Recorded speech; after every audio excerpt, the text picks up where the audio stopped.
نو د دې عاشورې په ورځ باندې ډېر د خوشحالۍ کارونه شوي دي. آدم علیه السلام چې پیدا شو دا د عاشورې ورځ وه. امتحان کې کامیاب شو دا د عاشورې ورځ وه. ټولو فرشتو ورته سجده وکړه عاشوره وه. بیا جنت ته داخل که دا د عاشورې ورځ وه. او چې کله دنیا ته رالیږه دا بیا د عاشورې ورځ وه. 1500 د دنیا کلونه پکې تیر شو. 1500 کاله پس چې دنیا ته راته دا بیا د عاشورې ورځ وه.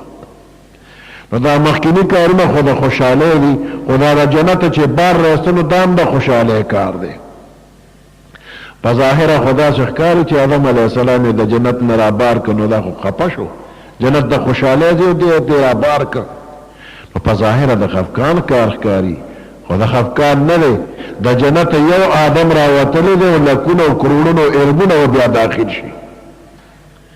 که د جنت نه رایستی نو خو جنت کې بچی نه پیدا کېدل، خو چې دنیا ته راغی نو په دنیا کې بېشمېره مخلوق پیدا شو. نو یو آدم علیه السلام او حوا بیبي دنیا ته راغلی او بیا چې دوی جنت ته ځي نو بېشمېره خلک به لاړ شي. اوس د خوشحالۍ خبره شوله. نو د آدم علیه السلام دنیا ته راتګ دا هم د خوشحالۍ خبره، دا د عاشورې ورځ وه. د نوح علیه السلام په زمانه کې طوفان راغی او دا ټوله دنیا غرقه شوله، ډوبه شوله. او صرف 80 مسلمانان بچ شوي دي په کشتۍ کې د نوح علیه السلام سره ناست وو. دا ټوله دنیا ډوبه ده. یو ځای کې اوچ ځای چېرته نشته دی، غرونه ډوب شوي دي. 6 میاشتې کې په دې ځمکه هیڅ قسم شی پاتې نشو. حیوانات هم ټول اوبو کې ډوب شو، انسانان هم ډوب شو او دا ونې بوټې په دې اوبو کې لاندې سخا شو، ختم شو، خراب شو. او آخر طوفان چې قلار شو او د نوح علیه السلام کشتۍ په جودي غر کېناسته، دقه ورځ د عاشورې وه. بیا د دنیا بنیاد کې ایښودی شو، دنیا روانه شوله او بیا دنیا شروع کېږي. دا د عاشورې ورځ وه. ابراهیم علیه السلام چې نمرودیانو په اور کې واچو او الله د اور نه بچ کو، اور ورته ګل و ګلزار شو. دقه ورځ هم د عاشورې وه. موسی علیه السلام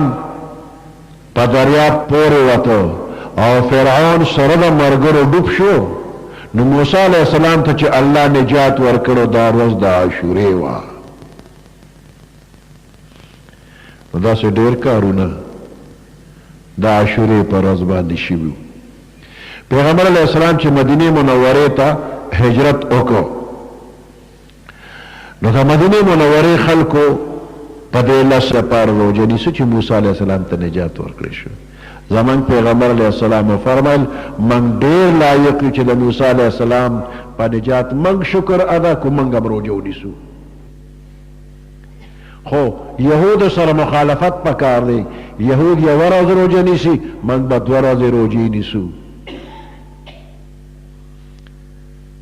9 تاریخ او 10 تاریخ د عاشورې 9 او 10 روژه دا مستحب ده چې روژه خلک ونیسي. که 9 د چا نه پاتې شي نو 10 او 11 تاریخ باندې د روژه ونیسي.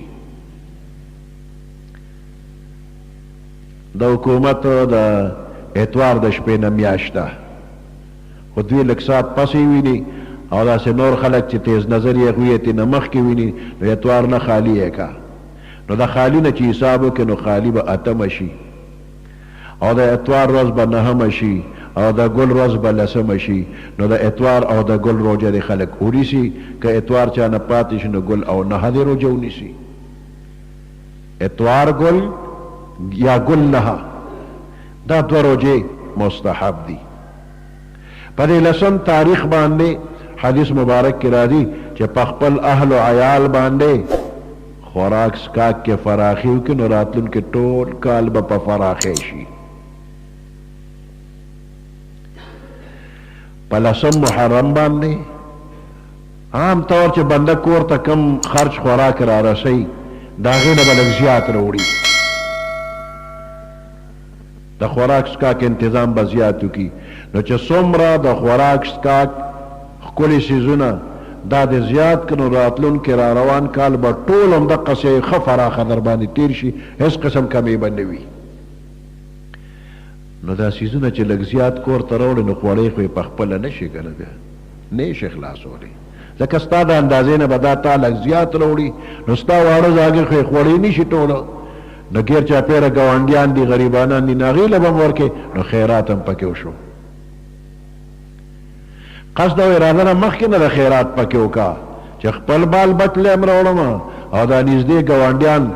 که غریب دی که مالدار دی هر چا که راولېږه ښکلي څیزونه تیار که په خپله مخوره په خپلو بچو مخوره په ګاونډیانو مخوره البته ستا خو به د سهار نه روژې که نه واړه زاګرې خوراک وکړي د هغوی کوجه ده او ستا به روژې نو ته ماښام خوراک څښاک ښکلی وکړي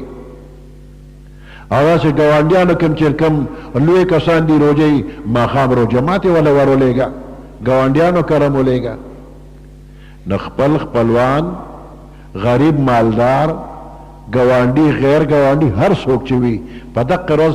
هر بنده د ښه فراخي په خپل بال بچو کې آینده کال را روان ټول کال کې به هیڅ قسم تکلیف درته نه وي ښه فراخي به وي د دې نه زیاتي نور رسمونه رواجونه دا پکې نشته دی محرم کې یو د کربلا واقعه پیښه شوې ده دا پکې وپوټې د غم ده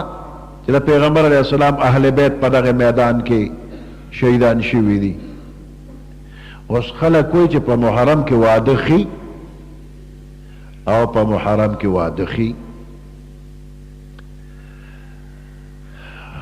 د واده لپاره پابندي یو وخت کې نشته ګوره د مانځه لپاره مکروه وخت شته چې نور راخیږي او نور ډوبېږي نو دغه وخت مکروه دی لمونځ مه کوه د روژې لپاره مکروه وخت شته د اختر پر ورځ روژه مه نیسه مانځه له مکروه وخت شته روژې له مکروه وخت شته خو د نکاح او د واده لپاره مکروه وخت اډو شته نه کم وخت کې چې د زړه غواړي نو واده وکړه هېڅ پابندي نشته دی دا نه چې دا د اسانیانو میاشت ده او دا د عاشورې د دې کې نه کېږي بعضې به خلک تپوس کوي چې دا خو خني په دې ورځ باندې واده په موبایل یو کس رانه تپوس وکړ وایي چې ته صحابه کرامو او تابعینو د یکم محرم نه لسم محرم پورې چا واده کړی دی مسئلې تپوس کوي چې د یکم محرم نه لسم محرم پورې صحابه کرامو نه واده ثابت دی میدان کربلا کې هغوی په خپله ودونه نه کړ د کربلا میدان کې یو خوا جنگ هم شروع او بل وخت اهل بیت ودونه هم پکې کړي دي خو د هغوی ودونه زموږ د ودونو په شانتې نه دي چې میاشت او دوه میاشتې مخکې نیټه کېده او ډنګه ډونګه پکې وکړه دغه شی پکې نه نکاحګانې شوي میدان کربلا کې او دغه صحابه کرام وو که نه د پیغمبر علیه السلام بچي نو د پیغمبر علیه السلام بچو خو میدان کربلا کې هم نکاح کړو تاسو څوارلس پنځلس سوه کاله پس خفه چې واده نه کوو او بس تش د لس ورځې به خفه یې ټنګ ټکور به نه کوې او ریډیو به هم داسې زبرګ شوي لوبه به نه وایي نعتونه به وایي خو چې یو لسم تاریخ شو نو هغه ټول مړي ترې نه ایر شو بیا ډنګه ډنګه شروع کړي لسم تاریخه پورې ریډیو پاکستان مسلمان شي او په یو لسم تاریخ ته بیا شیطان او ډم جوړ شي ټوله را ډنګه ډنګه کوي نه که په هغې مړو پسې خفه کېږي او ډنګ ډونګ نه کوې نو بیا یې مه کوه په یو لسم یې مه کوه او ته خفه نه یې ورپسې ستا پسې تا خپل رسم و رواج شروع کړی دی نو د ودونو پابندي نشته په دې میاشت کې هر وخت واده جایز دی محرم کې پابندي نشته دی نو دا میاشت او دا ورځ دا د برکتونو واله ده د نورو ورځو په نسبت په دې ورځ باندې چې عبادت کوې نو ثواب یې زیات دی دا لسم د عاشورې د محرم لسم تاریخ چې عاشوره ورته وایي په دې ورځ د نورو په نسبت باندې که نفل کې خاص نفل هم پکې نشي چې دونه رکعتونه وکړو دونه پکې قل هو وایه څه څنګه چې د خوښۍ هغسې وکړه نفل وکړه تلاوت وکړه ذکر وکړه خیر خیرات وکړه د ځانه پابندي پکې مه لګوه نور ثوابونه یې ډېر زیات دي